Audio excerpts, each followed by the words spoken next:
देखिए पौरुष जी, इसके अंदर जो आपकी बेसमेंट की लोकेशन है, वो लोकेशन आप मुझे बता पाएंगे कि नॉर्थ ईस्ट की तरफ है या साउथ वेस्ट की तरफ? सर इसका जो फेसिंग है वो ईस्ट साइड है। नहीं, आपकी बेसमेंट की लोकेशन। हाँ, बेसमेंट की जो लोकेशन है, बेसमेंट एग्जैक्टली वही फ्लोर है जिसपे हमारा नॉर्थ ईस्ट सॉरी जो ईस्ट साउथ फेसिंग पे जो मकान है उसके ठीक नीचे बेसमेंट है। अच्छा, नॉर्थ वेस्ट साइड पे बेसमेंट नहीं है? नहीं। अच्छा, बेसमेंट है। हाँ हाँ, देखिए ऐसा है, जो बेसमेंट की एक्चुअल लोकेशन वास्तु के हिसाब से परमिटेड है वो सिर्फ नॉर्थ और ईस्ट की तरफ है।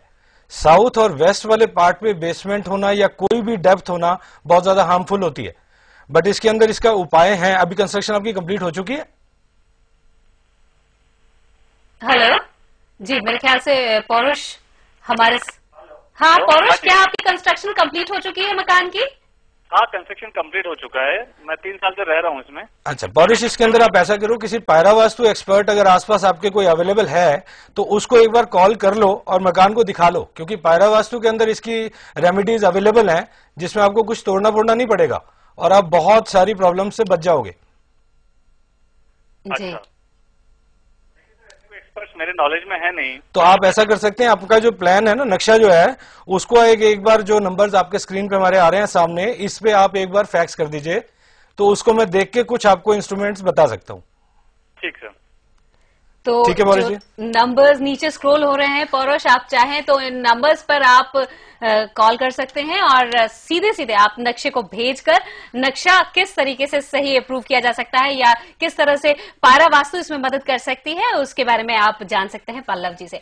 और आज का जो हमारा टॉपिक है, जो विषय है, हमने बच्चों की स्टडीज को लेकर बात कर रहे हैं हम, और ऐसे में आपने कहा कि इसमें दोनों चीजें ही मदद करती हैं, साथ में वास्तु भी है और रेखी भी है, तो किस तरह से मदद करती हैं दोनों चीजें? देखिए अपन जी, इसके अंदर सबसे इंटरेस्टिंग चीज ये है कि अगर आप बच्चों को नॉर्थ की तरफ फेस करके बिठा रहे हैं तो बच्चा ज्यादातर बिजनेस की ओरिएंटेशन ले लेगा, वो बहुत अच्छा बिजनेसमैन बन जाएगा।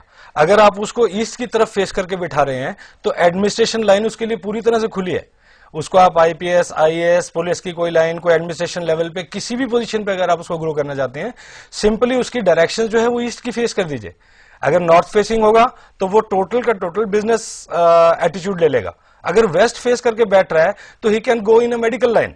तो ये थोड़ी थोड़ी डायरेक्शंस का फर्क है। अगर पेरेंट्स इसको डिसाइड कर पाए कि बच्चे को किस डायरेक्शन में बिठाना है और किस टॉपिक पे आप उसको एनहांस करना चाहते हो, अकॉर्डिंगली आप अपने डायरेक्शंस को चूज कर सकते हैं। सपोज करिए अगर आप किसी एडमिनिस्ट्रेशन लाइन में आना चाहते हैं तो ईस्ट की तरफ फेस करके उसको बिठाइए और उसके आगे जो भी आपकी वॉल हो, उस वॉल से कम 1.5 से 2 फीट का फासला जरूर रखिए। और सामने वाली वॉल पे अगर उगते हुए सूरज की फोटो लगा सकें तो हिज कंसंट्रेशन इतनी ज्यादा इंक्रीज कर जाएगी कि यू विल वंडर कि ये कैसे हुआ। वास्तु इतनी ज्यादा इंप्रूवमेंट इसमें कर सकती है।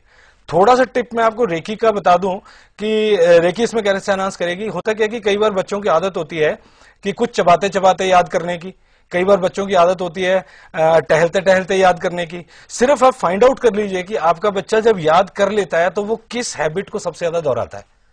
सिर्फ उस चीज को आपने देखना है। सपोज करो उसको मुंह चलाते चलाते कि उसको कुरकुरे मिल जाए तो खाता रहेगा, कुछ बिस्कुट मिल जाए तो खाते खाता याद करता है, बड़े अच्छे से याद हो जाता है। तो आप इस पॉइंट को उसका नेगेटिव पॉइंट ना बना के उसको पॉजिटिव पॉइंट बना लीजिए। जो चीज भी वो खाते खाते याद करता है, सपोज करो आज उसने बायोलॉजी याद करनी है तो उसके आगे आप कुछ काजू रख दीजिए फॉर एग्जाम्पल, और काजू खाते खाते उसको बायोलॉजी याद करने दीजिए। एक काजू उस प्लेट के अंदर जरूर रह जाए लास्ट में,